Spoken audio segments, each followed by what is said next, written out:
Hello po, greetings mga kababayan. Harinawa sa mga oras na ito, saan man kayo naroroon, kayo ay nasa mabuting kalagayan.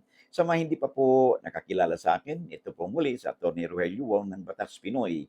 Ang ating pong channel ay isa pong legal aid public service program na inyong lingkod in collaboration with the Integrated Bar of the Philippines, Manila Port Chapter. Alright, bago tayo magpatuloy, sa mga baguhan pa lang po, no? At hindi pa napag-subscribe, pwede mo bang matulungan po ninyo ang inyong lingkod na paki-click naman po, no, ang pakihingi po ng subscribe, share, and like buttons po natin, ang yung notification bell, paki-click din po so that kung may updates po tayo, ay you'll be duly notified at wala po kayong mamimiss na episode. Alam po ba ninyo na ayon sa datos ng YouTube, more than 60% po ng ating viewers, no, are not subscribers. So if you find our videos, our contents, no, interesting, at informative po siya, siguro naman po hindi naman kalabisan kung ako po ay makiusap po sa inyo na pakihirit po, paki-click po ang subscribe, share, and like buttons po natin, no? Upang sa gano'n ay matulungan po ninyo ang inyong lingkod na mapalawig pa natin ang ating advokasya na mai-spread out po natin ang legal information o kaalaman sa ating mga kababayan, or it could be your friends, your relatives, no? Or you're just an acquaintance ninyo, or it could be your neighbors na sila rin, no, ay makapag-relate sa ating napag-usapan. And sila rin ay may mapupulot, no, na kaalaman at mapikinabangan din nila, no. Sabi kasi natin lagi, di ba, ang mantra natin, lamang na ang may alam sa batas. Of course, I would like also to take this opportunity, no, to thanks, no, to express my thanks and appreciation sa mga followers po natin, subscribers po natin na hindi po iniiwan ang inyong lingkod, ang ating channel, no? Alam na po ninyo kung sino kayo, no? Mga suki natin sa Russia, sa Israel, no? Diyan sa Macau, diyan sa West Coast, USA, no? At dito sa Baguio, sa Pangasinan, elsewhere po sa Mindanao, no? All over, no? Thank you very much sa inyong pagtangkilik, no?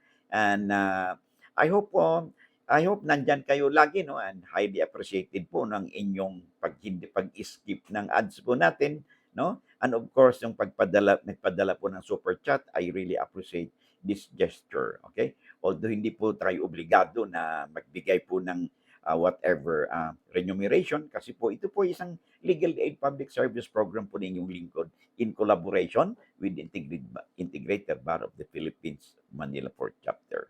So, balik na po tayo, no, dito sa ating topic for this episode. Okay? So, ang ating pong topic, no, for this episode ay may kinalaman po sa sulat po sa atin ni Rhoda. Okay? Si Rhoda Tibuli. Okay. Sabi kasi niya sa sulat niya, "Good evening po, attorney. Pwede ba akong magtanong? Kasi po, yung kapatid ng father ko, sabi niya, ayaw umalis sa lupa ko. Sabi niya, may kasulatan sa barangay, pero attorney, lahat ng papel nasa akin. May titulo po ako, nakapangalan po yun, at may uha at tax declaration certificate po hawak ko. Lahat po ng papel ko ay may nagbayad ako ng tax. Okay? Ano pong gagawin ko, attorney? At attorney, yung kasulatan may pirma ng father at mother ko, pero wala silang pirma sa witness. At sabi niya, attorney, ay istapa daw po ako kasi binigay daw yung pera sa akin, pero wala naman akong tinanggap na pera.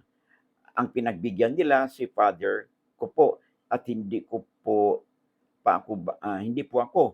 Bakit sabi ako daw po ay istapa? Salamat at God bless, sabi niya dito. Okay, hindi kasi maliwanag, no, yung ibang sulat mo. Una, base sa sulat mo, yung father, no, by the way I understand it, yung kapatid ng father mo ayaw umalis doon sa lupa mo.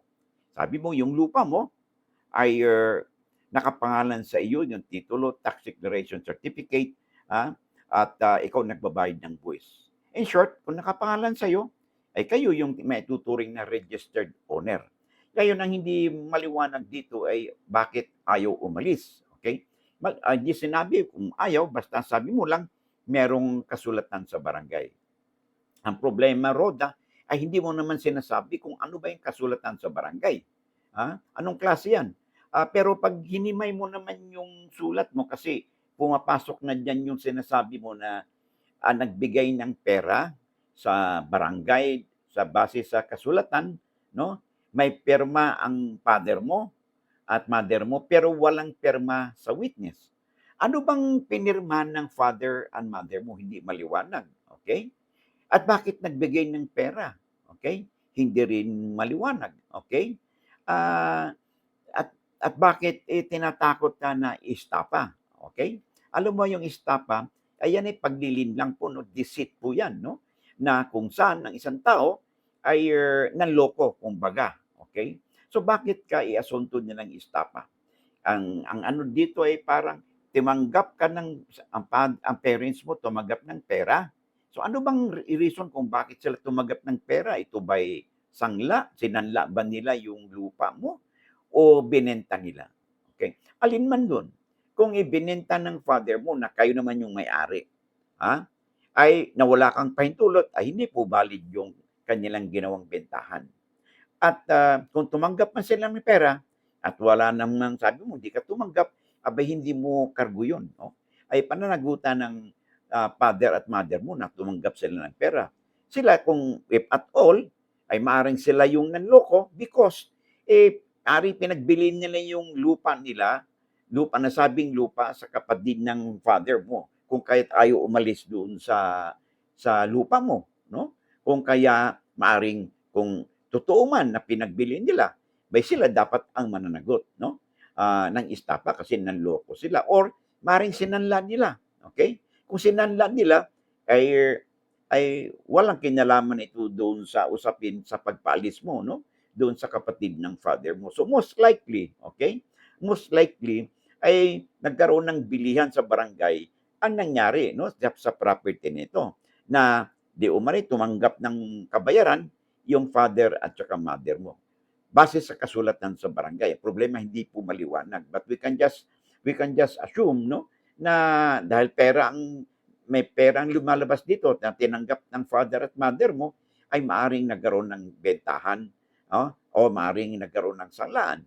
But anyway, sabi mo, wala ka naman tinanggap na pera.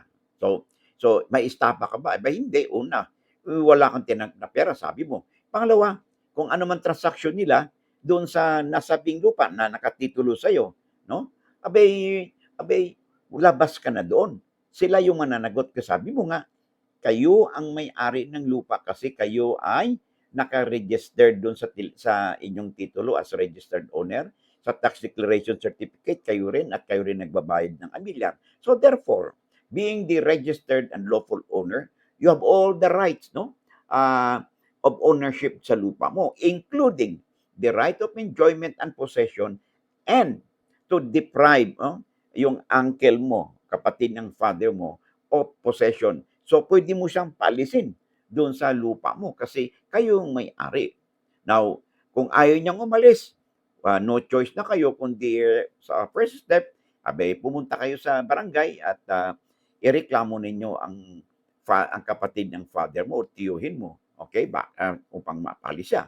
Kung hindi kayo nagkakasundo, after mga several hearings, humingi na kayo ng certificate to file action sa barangay and then get in touch with your lawyer, okay? Upang sa ganun, makapag-file kayo ng kaakibat na kaso or eviction or ejectment case, no? Or it could be a forcible entry dito sa uncle mo, or dahil inaangkin niya ngayon ownership or possession, it could be an action of action reindicatoria, okay? Para ma-recover mo ang ownership at saka possession ng lupa mo, okay? So anyway, alam ng lawyer mo yan kung anong kaakibat na legal action or remedies na maaari mong gawin. Okay? So get in touch with your lawyer upang mabigyan pa kayo ng kaakibat at karagdagang impormasyon hinggil sa nabanggit mong usapin. Okay? So yan po ang ating tatandaan ha.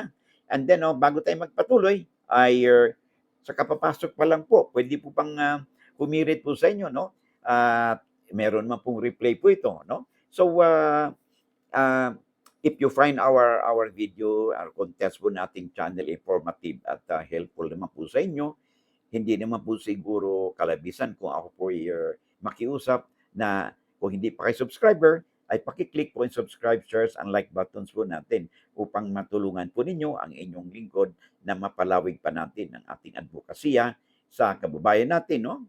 It could be your friends, your neighbors, no? Your relatives, no? Or acquaintance, no? Upang sila rin ay may mapulot po sa mga pinag-usapan natin. At for all you know, they could relate, no? Ang pinag-usapan natin dito ay maaaring may relevance po sa kanila. Okay? Kaya sabi natin lagi, di ba? Lamang na ang may alam sa batas. And of course, matulungan din po ninyo ang inyong lingkod na mahagip mo natin yung ating layunin na makapag 1 million subscribers po tayo, no? Hopefully, early next year, God willing. Okay? And of course, para palagi kayong updated, no? Paki-click din po yung notification bell, no? Upang sa ganun pa yung mga updates po tayo, you'll be duly notified. Okay? Maraming salamat and I hope to see you again, no? In the next video po natin. Okay? Bye-bye.